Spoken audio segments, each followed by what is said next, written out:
Sinuspende ng Malacanang ang pasok sa lahat ng antas sa pampubliko at pribadong mga paaralan. Gayon din ang pasok sa trabaho ng mga empleyado ng gobyerno sa ilang lalawigan dahil sa posibleng epekto ng Super Typhoon Nando at ng habagat ngayong September 22.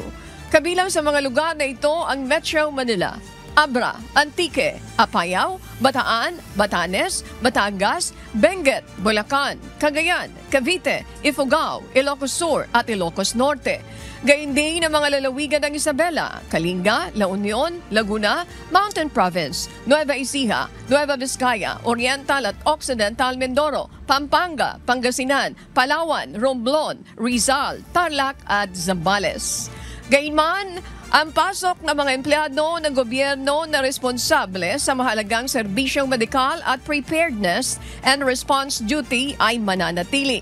Nakasalalay naman sa iba pang mga local government unit at pribadong sektor kung magkakansila sila ng pasok sa trabaho.